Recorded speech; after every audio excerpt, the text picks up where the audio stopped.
दोस्तों, मेरा नाम है विजय कुमार। आप देख रहे हैं कॉमिक्स पिटारा चैनल को। तो चलिए दोस्तों, राज कॉमिक्स में बांकेलाल के इस हास्य और मज़ेदार कॉमिक्स को शुरू करते हैं, जिसका नाम है बांकेलाल और कोढ़ी राजा। तो आप देख सकते हैं इसका कवर पृष्ठ, जो कि कुछ इस तरह का है। तो चलिए इसकी शानदार स्टोरी को शुरू करते हैं। विशालगढ़ की खोज में चलते चलते विक्रम सिंह उस दिन थक कर हो गए चूर। ओह, बाकेलाल अब और नहीं चला जाता। कुछ देर विश्राम कर लें, तब आगे बढ़ेंगे। हाँ हाँ, क्यों नहीं महाराज। वृक्ष की शाखा पर विश्राम कर रहा वो भयानक अजगर इसी पल की तो प्रतीक्षा में है। चलो, बला टलेगी। लेकिन नीचे लेटते ही विक्रम सिंह की निगाहें जैसे ही ऊपर को उठी। जग्गू नाम है मेरा। मैं वो बला हूँ जो अपने पेट में भी शिकार को विश्राम करने का अवसर नहीं देता। बाकेलाल, अजगर। बाकेलाल, मैं सोच रहा था कि थोड़ा और चलकर विश्राम के लिए किसी मनोरम स्थान की खोज की जाए। तुम्हारा क्या विचार है? काश ये विचार आपको और थोड़ी देर बाद आता महाराज। अभी थोड़ा ही आगे बढ़े थे दोनों की क्रिया। अरे बाकेलाल, ठहरो। वो देखो हाथी। ये मोटा तो ऐसे कह रहा है कि जैसे मैंने पहले कभी भी हाथी नहीं देखा है। बाकेलाल, हाथी का पांव किसी शिकारी के शिकंजे में फंस गया है। हमें इसे स्वतंत्र कराने में इसकी मदद करनी चाहिए। हाँ भाई हाँ, मदद करो, पर जल्द करो। कहीं मेरा गुस्सा आ गया तो खामखा सूंड ऊंड मार दूंगा। ठहरिए महाराज, कहीं ऐसा ना हो कि इसे स्वतंत्र करके हम खुद किसी संकट में फंस जाएं। ये बोदी वाला जरूर पीटेगा मुझसे। नहीं बाकेलाल, बल्कि हो सकता है कि इस भलाई का बदला हमें किसी भलाई से ही मिले। घबराना नहीं गजराज, हम तुम्हें अभी इस कैद से मुक्त करते हैं। और महाराज, मैं इधर उधर नजर रखता हूँ ताकि कहीं शिकारी इधर ना आ निकले। मैं सब समझता हूँ बच्चू बाकेलाल। शिकारी का तो बहाना है। इसे डर है कि कहीं मैं इसे कुचल ना डालूं। मैंने भी अपने बाल धूप में यूं ही सफ़ेद नहीं किए। वाह, खुल गया शिकंजा। जल्दी कीजिए महाराज, कहीं शिकारी ना आ जाए। गजराज, अब तुम स्वतंत्र हो, मगर अब ऐसे किसी शिकंजे से सावधान रहना। हम भोले भाले वन्य प्राणी लाख सावधानी के बावजूद भी इन शिकारियों के शिकंजे में फंसी जाते हैं। फिर भी तुम्हारा बहुत बहुत धन्यवाद बादशाह हो। तुम्हारा मतलब तुम्हारा। और जाते जाते हाथी शैतानी कर गया। हटके भाई हटके, जंगल के राजा की सवारी आई है। धम छपाक। आह, इन मानों का भी कोई दिन ईमान नहीं है। हर हर हर कहीं स्नान के लिए कूद पड़ते हैं। अब देखो भला ये भी कोई जगह है स्नान की। टर ग्लोब। अरे बाकेलाल, तुम वहां कैसे पहुंच गए? लेकिन इससे पहले कि बाकेलाल विक्रम सिंह की बात का कोई जवाब दे पाता, वहां गूंज उठा एक खौफनाक, भयानक, डरावना, रोमांचक, सनसनीखेज, रोंगोटे खड़े कर देने वाला, झुरझुरी मचा देने और थरथरा देने वाला एक खतरनाक अट्ठास। बांकेलाल, ये कौन हंस रहा है? जरूर कोई राक्षस ही होगा महाराज। को कलाची पाकी, जिम्मा रात आई रे। जो आगे पीछे देखे उसकी सामत आई रे। अरे बाप रे, ये तो सचमुच राक्षस है। मुझे पता है महाराज, ऐसे भयानक ठहाके राक्षसों के मुंह से ही निकलते हैं। आ गया ना राक्षस। ओह, शिकंजा टूट पड़ा है। इसका मतलब मेरे शिकार हाथी को भगाने में तुम दोनों ने ही मदद की है। मर गए। तो वो हाथी इस भयानक राक्षस का शिकार था। मगर राक्षसी, हमें क्या पता था कि वो शिकंजा आपने वहां लगा रखा है। विक्रम सिंह को ताव आ गया। बाकेलाल, शिकंजा चाहे जिस किसी ने भी लगाया हो, उसका उद्देश्य जीव हत्या ही था। और मैं अपने नेत्रों के सामने ये जुल्म होता नहीं देख सकता। और अब जब ये राक्षस हमें कच्चा ही चबा जाएगा तो ना नेत्र रहेंगे, ना जुल्म देख पाओगे मुच्छड़। भागने का रास्ता किधर है? क्या क्या कहा? राक्षस ने क्रोध में भरकर थाम ली विक्रम सिंह की गिच्ची। एक हाथी हाथ से गया तो कोई गम नहीं, दूसरा तो बिना सिकंजा लगाए ही हाथ लग गया। औ वार वार कीजिए महाराज। भाग बेटा बांके, पर जल्दी भाग। आज तेरे को ही कोकलाची पाकी करूंगा। भाई पाठ को मेरी आपसे कुट्टी है, क्योंकि आप कहानी पढ़ते वक्त मेरी हंसी को भयानक ढंग से हंसकर नहीं पढ़ते, जबकि मैं कितने भयानक ढंग से हंसता हूं। इधर विक्रम सिंह ने आओ देखा ना ताओ, तलवार का वार कर ही डाला राक्षस के पेट पर। पापी, मैं तेरे जिस्म के टुकड़े टुकड़े कर दूंगा। खचाक। ओह, तलवार मुड़ गई। गुलगुली मत कर मोटे, बहुत मारूंगा। भाई पाठ को यहाँ मेरी आपसे अब्बा, क्योंकि यहाँ मैं भयानक ढंग से नहीं हंस रहा। इधर बाकेलाल जैसे ही मुर्दे को हुआ, तू कहाँ जाता है बाकेलाल? नाश्ते के लिए तो तू भी बुरा नहीं है। मेरा प्यारा बाकेलाल, मर गए। मोटे, देख लिया ना भलाई का कैसा बदला मिल रहा है। आ, तुम दोनों ने मेरा शिकार भगाया, इसलिए मेरी तुम दोनों से कुट्टी, और मेरी जिससे कुट्टी हो जाती है मैं उसे देऊं हूं अपनी दाढ़ में। चल मोटे, पहले तेरे को कलाची पाकी करूं। चल मोटे, पहले तेरा को कलाची पाकी कर दूं। मोटे हाथी को खाने के बाद ये मुझे भी अपनी दाढ़ में दबा लेगा। लेकिन इससे पहले मैं इसकी नाक में तिनका कर दूं। और बाकेलाल की उस हरकत के साथ ही राक्षस को आई बड़ी भयानक छींक। आ! वाह बाकेलाल, जहाँ तलवार ना चली वहाँ तिनके ने काम किया। इसी को कहते हैं डूबते को तिनके का सहारा। भागो महाराज, ठहरो, रुक जाओ। मेरी तुमसे अब्बा, अब मैं तुम्हें खाऊंगा नहीं, निगलूंगा।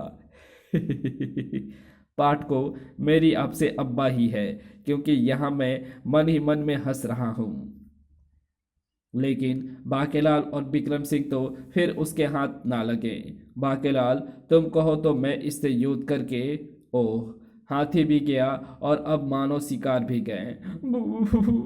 अब तेरा क्या होगा कालिया? अपने से ताकतवर के साथ युद्ध के लिए दिमाग की आवश्यकता होती है महाराज। वो इधर ही आ रहा है। और अचानक विक्रम सिंह और बाकेलाल की निगाहें उस तरफ उठ गई।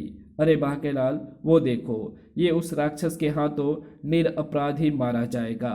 आप उसको बचाने की तो नहीं सोच रहे हो महाराज? और फिर वही हुआ जिस बात का भय था।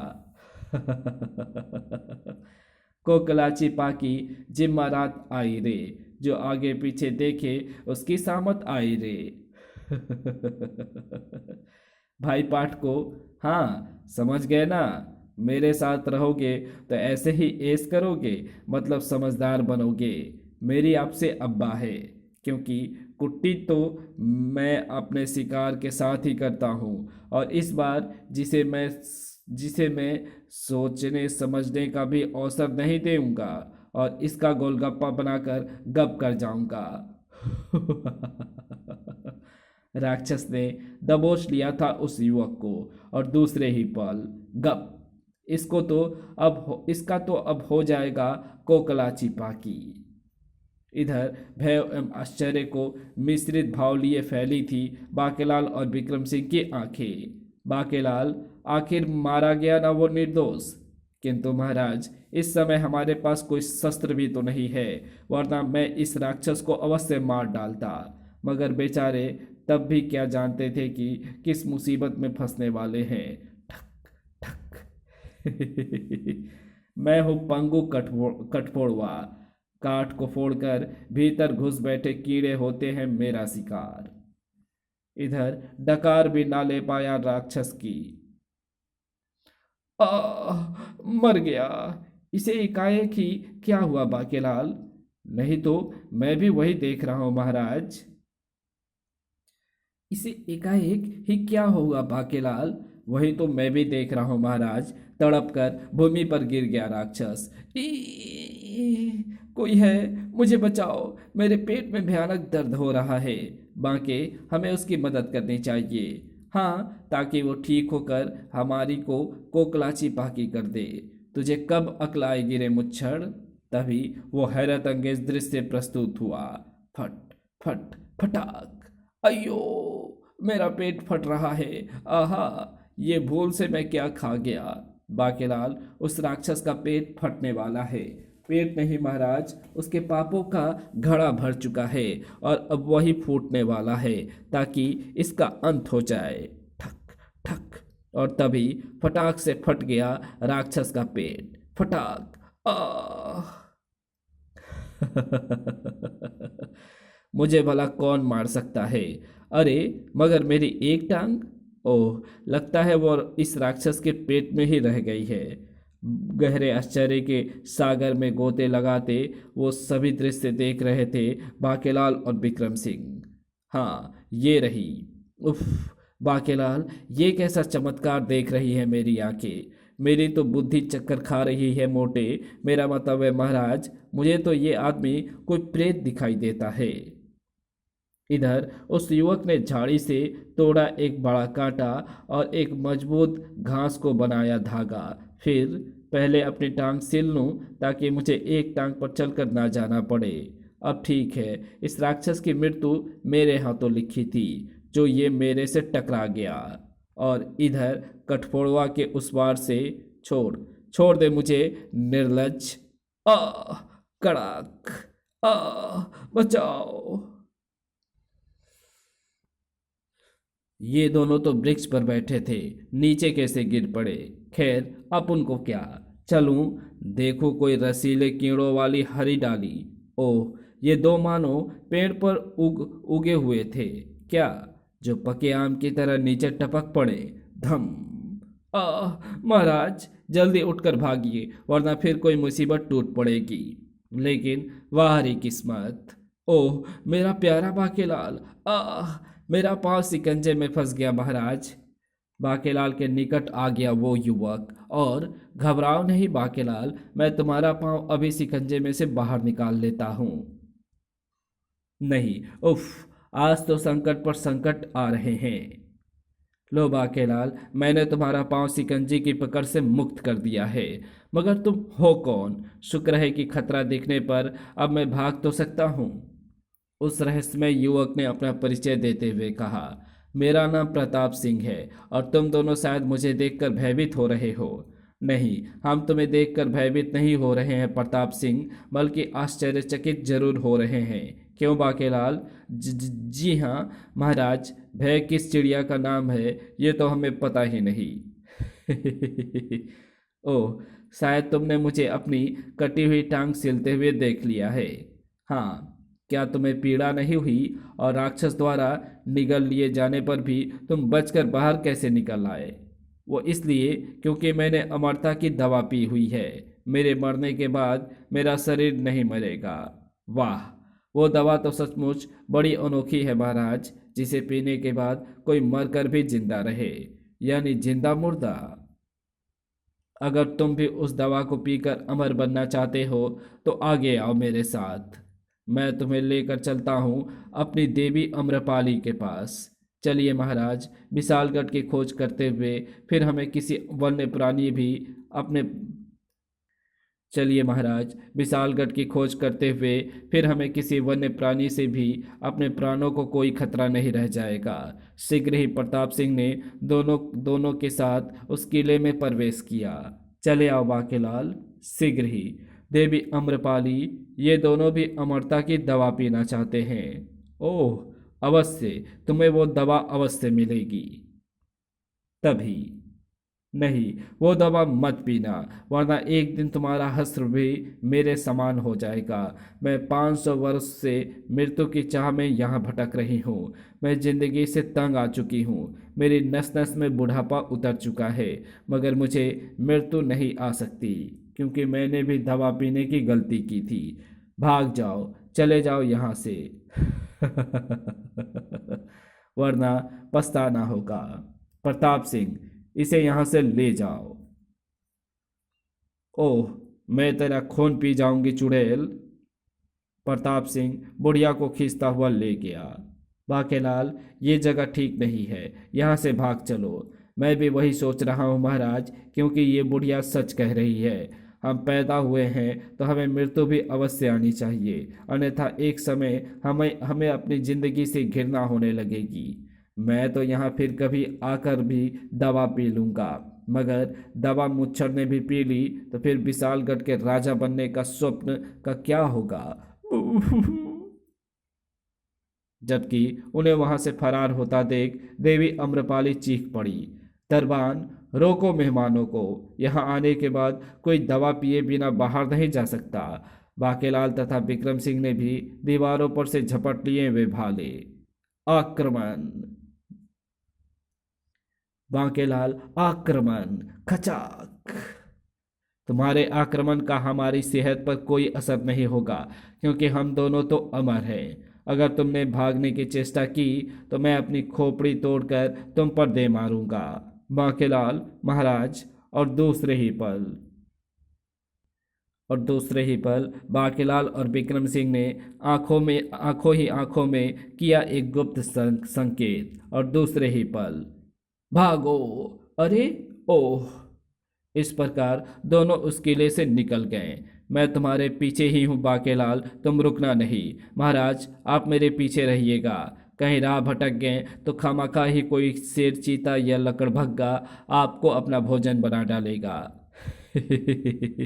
अब तीर चले या तलवार, पहले विक्रम को लगेगा, क्योंकि वो मेरी ढाल बनकर मेरे पीछे दौड़ रहा है। फिर दोनों ने एक सुरक्षित स्थान पर पहुंचकर ही दम लिया। रुक जाओ बाकेलाल, अब खतरा कहीं दिखाई नहीं पड़ रहा है। अरे, ये तो अभी तक जिंदा है। मैं तो समझ रहा था कि मेरे पीछे भागते भागते इसका दम निकल गया होगा और पीछे कहीं छूट गई होगी इसकी लाश। तभी चौंक पड़ा विक्रम सिंह। अरे, ये क्या है? अगले ही पल प्रसन्नता से उनकी बाँछें खिल उठी। विशालगढ़! बाकेलाल, विशालगढ़! विशालगढ़? हाँ बाकेलाल, ये देखो, विशालगढ़ या तो उत्तर की ओर है, या दक्षिण की ओर है, या पूरब की ओर है, या पश्चिम की ओर है। क्यों महाराज? उफ! ना जाने किस शैतान ने दिशा निर्देशक तोड़ डाला है। अब कैसे पता चले कि विशालगढ़ किस ओर है? आप परेशान मत हो महाराज, जैसे हम विशालगढ़ के इस दिशा निर्देश तक पहुंचे हैं, उसी प्रकार विशालगढ़ भी पहुंच जाएंगे। तभी अब हम पहुंचेंगे। अब तुम पहुंचोगे सिर्फ ईश्वरपुरी। क्योंकि मैं हूं डाकू शेरा, जिसका नाम सुनकर 50-50 कोस दूर तक भी पत्ता खड़कना बंद कर देता है। और अगर पत्ता खड़कता है तो समझो कि वो मेरे आतंक से थर थर कांप रहा है। मगर डाकू जी, आपको हमसे क्या काम है? एक डाकू को शरीफ आदमियों से क्या काम हो सकता है? लाओ, जो कुछ है निकाल कर मेरे हवाले करो। मगर इस वक्त तो हम बिल्कुल कंगले हैं डाकू शेरा। जो कुछ मिलता भी है तो तुम जैसे डाकुओं के डर से हम गरीब लोगों में दान कर देते हैं। क्यों बाकेलाल? जी हाँ महाराज। तब फिर मरने के लिए तैयार हो जाओ, क्योंकि मुझे जान या माल दोनों में से एक चीज़ तो लूटनी ही पड़ती है, वरना डाकू की क्या इज्जत रह जाएगी। उफ महाराज, मैं पहले ही कहता था कि थोड़ा बहुत धन डाकुओं के लिए रखना उचित होता है। लेकिन इससे पहले कि डाकू शेरा बांके और विक्रम सिंह की गर्दन धड़ से जुदा कर डालता, चीख पड़ा बाकेलाल। ठहरो ठहरो डाकू जी, अगर मैं आपको एक ऐसी वस्तु का पता बता दूं जिससे आपको अपनी जान का भय ही ना रहे, तो क्या आप हमारे प्राण बख्श देंगे? ऐसी कौन सी वस्तु हो सकती है? बाकेलाल ने उसे अमरता की दवा के विषय में बताया, जिसे सुनने के बाद, ओह, अगर ऐसी दवा मुझे मिल जाए तो मैं पूरी धरती का राजा बन सकता हूँ। कहाँ मिलेगी वो दवा? जल्दी बता बाकेलाल। बताता हूँ डाकू जी। बाकेलाल ने डाकू शेरा को उस रहस्यमय किले का पता बता दिया। तब डाकू शेरा ने बांके और विक्रम सिंह को उस गुफा में बंद कर दिया। अब मैं जाता हूँ, वो दवा पी दें। चलो साथियों, और अगर दवा वाली बात झूठ साबित हुई तो वापस आकर तुम दोनों की गर्दनें उतार दूंगा। गुफा में कैद हो गए थे बाकेलाल और विक्रम सिंह। बाकेलाल, तुमने उसे अमरता की दवा का पता क्यों बताया? उसके सिवाय प्राण बचाने का कोई चारा नहीं था महाराज, किंतु अब सर्वप्रथम हमें इस कैद से छुटकारा पाना होगा। महाराज, जरा इस चट्टान को सरकाने में मेरी मदद कीजिए। बाकेलाल, तुम तो ऐसे कह रहे हो जैसे तुम अकेले इस चट्टान को सरकाने की ताकत रखते हो, मगर उफ, ये तो हम दोनों से भी नहीं हिल रहा है। मगर महाराज, इसे सरकाना तो पड़ेगा ही, वरना डाकू शेरा का क्या भरोसा, वापस आकर गर्दन उड़ा ही दी तो। मुझे आपकी गर्दन की नहीं, अपनी गर्दन की तो फिक्र है। तभी धड़धड़ा कर गुफा के मुंह से हटती चली गई चट्टान। याहू, देखा महाराज, मेरे बाहुबल का कमाल। धर्र। अरे वाह बाकेलाल, तुमने तो अकेले ही सरका दी चट्टान। महाराज, वक्त पड़े तो मैं पर्वत भी हिला सकता हूँ, ये चट्टान क्या चीज है। आइए अब जल्दी यहाँ से निकल चले। और बाहर निकलते ही धर्र चियां। बाकेलाल, ये तो वही हाथी है जिसे मैंने शिकंजे से मुक्त किया था। गुफा के मुंह से चट्टान भी इसी ने सरकाकर हमें कैद मुक्त किया है। धन्यवाद प्यारे गजराज। च्यों। भाई, अब क्या है कि मददगार का ध्यान तो रखना ही पड़ता है ना। मैं तो विशालगढ़ पहुंचकर गामा पहलवान को चुनौती देने की सोच रहा था। और जाते जाते हाथी फिर बाकेलाल से शैतानी कर गया। अच्छा भैया, चलते हैं। च्यों। धम। आ बाकेलाल, तुम्हें तो कांटे चुभ गए हैं। मेरी जिंदगी में तो कांटे ही कांटे लिखे हैं महाराज। और कुछ आगे बढ़ते ही बाकेलाल, हम किसी नगर में आ पहुंचे हैं। पर काश यह हमारा प्यारा विशालगढ़ होता। जी हाँ महाराज, विशालगढ़ के लोगों का मेरे बिना रो रो कर बुरा हाल होगा। बाकेलाल, वो देखो, इस नगर का नाम है स्वास्थ्य नगर। तब तो यहाँ सभी स्वस्थ लोगों से ही हमारा पाला पड़ेगा और हम भी रोगों से बचे रहेंगे। स्वास्थ्य नगर, जहाँ का राजा था राजा शांतनु। राजा शांतनु की 5 रानियां थी और 100 संतानें थी, किंतु दुर्भाग्य से एक ऋषि के शाप के कारण राजा और उसके सब पुत्र कोढ़ी हो चुके थे। उफ, ना जाने ईश्वर ने हमें किस मनहूस घड़ी में उस क्रोधी ऋषि के दर्शन कराए कि हम सब कोढ़ी हो गए। दुखी मत हो महाराज, एक ना एक दिन इस सांप की छाया अवश्य दूर होगी और हम सब पहले के समान ही स्वस्थ हो जाएंगे। ना जाने वो दिन कब आएगा। उन दिनों स्वास्थ्य नगर में मचा हुआ था डाकू शेरा का आतंक। लूट लो कीमती माल। भागो भागो, डाकू शेरा आया। आंधी की तरह आता था डाकू शेरा और सैनिकों के वहां पहुंचने से पूर्व तूफान की तरह चला जाता था वो। ओ, डाकू शेरा हमारे पहुंचने से पूर्व भी लूट मार करके फरार हो चुका है। ना जाने कब मौत आएगी इस डाकू की। डाकू हमारा सब कुछ लूट ले गए। और आज राज दरबार में राजा शांतनु, उसके 100 पुत्रों, मंत्रियों और सभासदों में चर्चा का विषय था डाकू शेरा। पिताश्री, डाकू शेरा का उत्पात बढ़ता ही जा रहा है। जी हाँ पिताश्री, और हमारे सैनिक भी उसे पकड़ने में नाकाम हो चुके हैं। और चूंकि सारा धन डाकू शेरा ही लूट ले जाता है, इसलिए लगान के रूप में वसूली भी नहीं हो पा रही है और राज खजाना भी खाली होता चला जा रहा है। राजा शांतनु ने घोषणा की, लगता है अब स्वयं हमें ही कुछ करना होगा ताकि डाकू शेरा और उसके साथियों का अंत किया जा सके। अगर राज खजाना खाली हो गया तो हमें ही डाकू बनना पड़ेगा।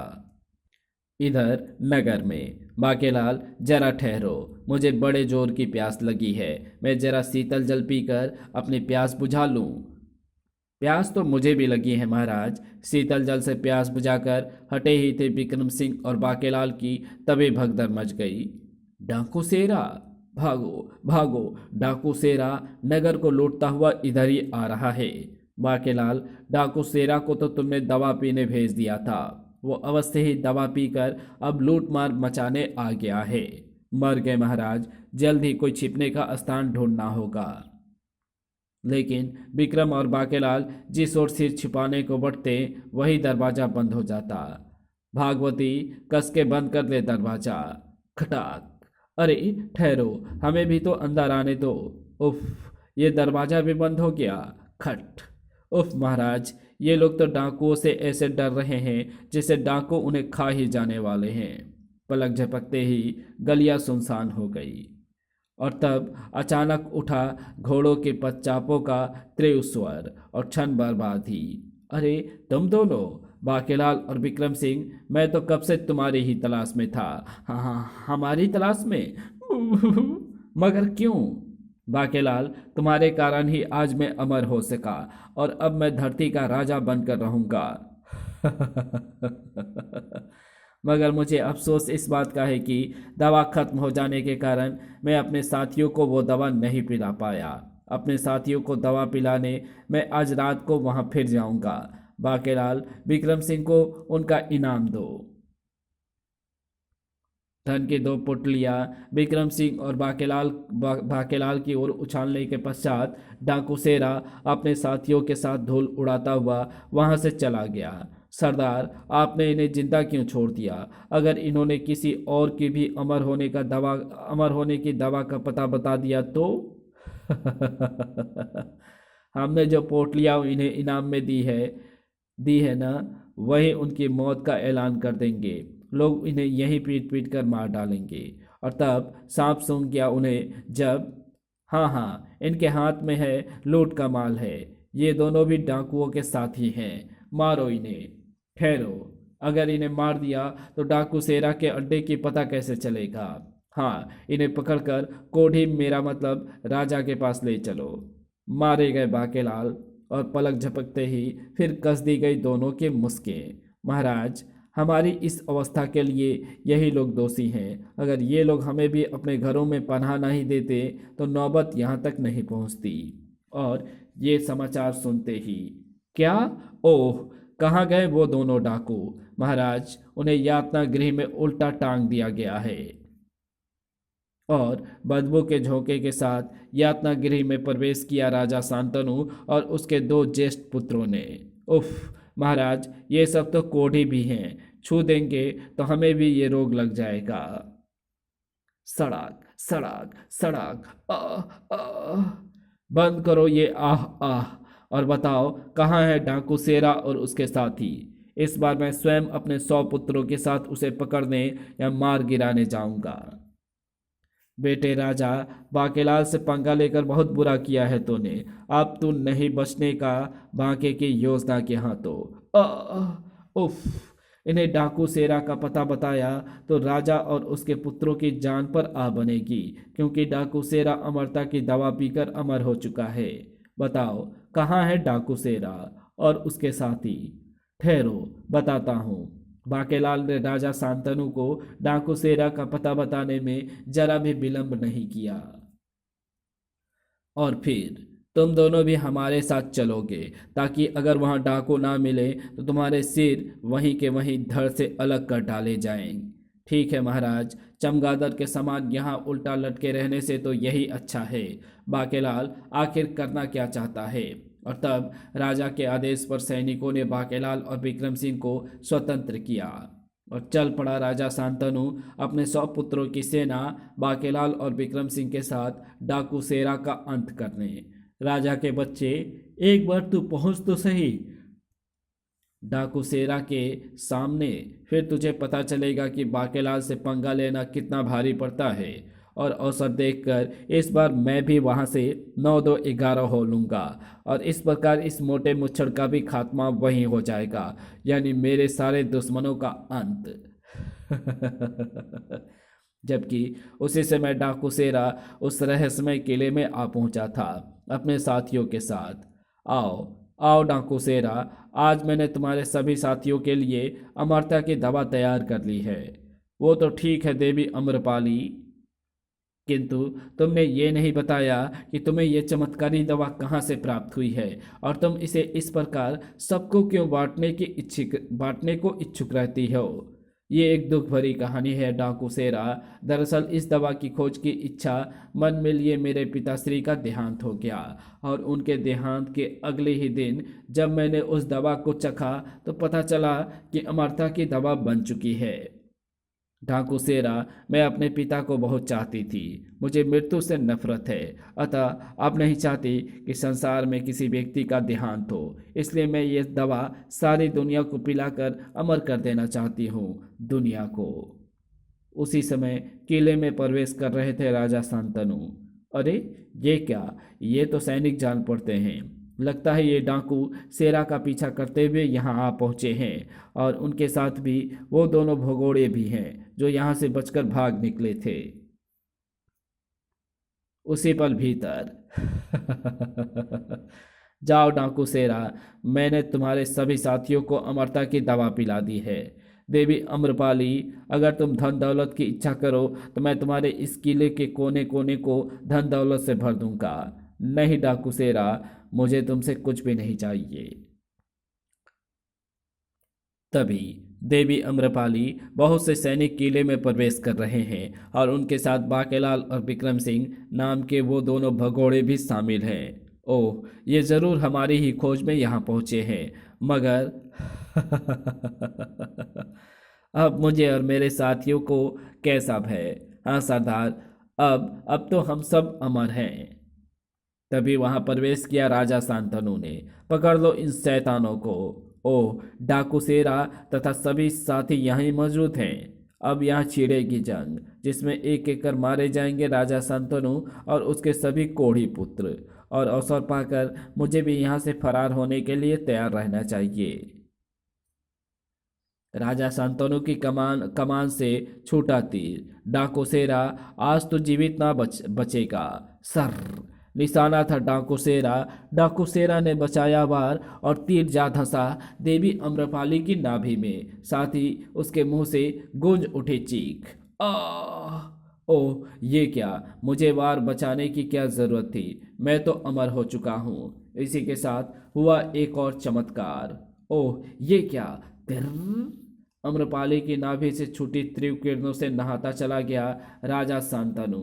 और दूसरे ही पल, आहा, मेरा रोग ठीक हो गया, मैं ठीक हो गया। इधर धड़ाम से भूमि पर गिर गई देवी अम्रपाली। ओह, इसका मतलब है कि ये स्त्री अमर थी, जिसकी नाभि में स्थित अमर किरणों ने मेरा रोग दूर कर दिया और अमरता का प्रभाव टूटते ही इसके इसके इसके भी प्राण हर लिए। देवी अम्रपाली का अंत हो गया। उफ, मगर इसने तो अमरता की दवा पी रखी है। इधर राजकुमार और डाकुओं के बीच युद्ध छिड़ गया था। तो तुम पर, हम पर तुम्हारे ये शस्त्र कारगर सिद्ध ना होंगे। खचाक, ये देख चीख पड़े राजा शांतनु। पुत्रों, इनकी नाभि पर वार करो। और फिर सभी राजकुमार राजा शांतनु का आदेश पाकर डाकुओं की नाभियों पर वार करते चले गए। ओह, ये क्या, खच, आ, तिर! प्रसन्नता से चीख पड़े वे राजकुमार भी। हमारा रोग भी दूर हो गया। उफ, ये कैसा करिश्मा है। हैरान हो उठे थे राजा विक्रम सिंह और परेशान हो उठा था बाकेलाल। उफ, ये कैसा चमत्कार देख रही है मेरी आंखें। उफ, ये उल्टी गंगा कैसे बह निकली। इधर डाकू सेरा का भी हो चुका था खतरे का एहसास। उफ, ये क्या रहस्य है, इन्हें हमारी मृत्यु का रहस्य कैसे पता लग गया। दुष्ट सेरा, आज तेरा अंत हमारे ही हाथों होगा। इधर अवसर देख बांके ने उठाया वो भाला। इससे पहले कि मेरी योजना विफल हो जाए, मैं ये भाला फेंक कर राजा शांतनु का काम तमाम कर दूं। लेकिन वाह रे किस्मत, डाकू सेरा का वार बचाने के लिए राजा शांतनु नीचे बैठ गए और बांके का फेंका भाला जा धंसा डाकू सेरा की नाभि में। मरा। ओ, ये भाला बाकेलाल ने फेंका है। इधर अमर लोगों एवं डाकुओं में घमासान युद्ध के पश्चात, ओ, मैं भी ठीक हो गया। मेरा रोग भी दूर हो गया। अंततः जीत हुई राजा शांतनु और उसके पुत्रों की। तब पिताश्री हम सब रोग मुक्त हो गए हैं। आहा, क्रोधी ऋषि के शाप से हमें मुक्ति मिल गई है। क्रोधी ऋषि का श्राप? हाँ, एक बार एक कोढ़ी ऋषि अपने एक पुत्र के साथ हमारे महल में पधारे और तब हमने उन्हें भीतर आने की आज्ञा ना देकर उनका अपमान किया था। इसी से क्रोध होकर उन्होंने हमें और हमारे 100 पुत्रों को ये शाप दे डाला था। लेकिन हमारे क्षमा याचना करने पर उन्होंने कहा था कि राजन, शाप तो तुम्हें झेलना ही पड़ेगा, किंतु जिस दिन तुम और तुम्हारे पुत्र किसी अमर व्यक्ति की नाभि में अपना शस्त्र मारोगे, उसके अमर प्रभाव से तुम सबका ये रोग दूर हो जाएगा। और आज वो दिन आ ही गया जब हम रोग मुक्त हो गए, और ये सब हुआ बाकेलाल और विक्रम सिंह के कारण। ना वो हमें यहाँ का पता बताते और ना हम यहाँ पहुँचते और ना हमारा ये रोग दूर हो जाता। मेरे कारण नहीं महाराज, केवल बाकेलाल के कारण। मगर क्या बाकेलाल को पता था कि ये सब डाकू अमर हो चुके हैं? और कर बेचारा बाकेलाल क्या ना करता। महाराज, अगर मुझे आपके सांप और डाकुओं का रहस्य पता ना होता तो क्या मैं आपके अहित के लिए आप सबको यहाँ भेजता? शायद आप नहीं जानते कि मुझ पर शिव जी की कितनी कृपा है। हाय री फूटी किस्मत। और तब मेरे प्यारे बाकेलाल, मैं जानता था कि तुम जो कर रहे हो ठीक कर रहे हो। हे प्रभु, उठा ले मुझे। कुछ बोलो बाकेलाल की जय। और इसी के साथ ये कहानी यहीं समाप्त होती है। तो आपको ये वीडियो कैसी लगी? अगर आपको ये वीडियो पसंद आई हो तो इस वीडियो को लाइक शेयर कमेंट ज़रूर कर देना। चैनल पर नया हो तो चैनल को सब्सक्राइब कर ऑल नोटिफिकेशन को सिलेक्ट ज़रूर कर लेना। Thanks for watching my videos.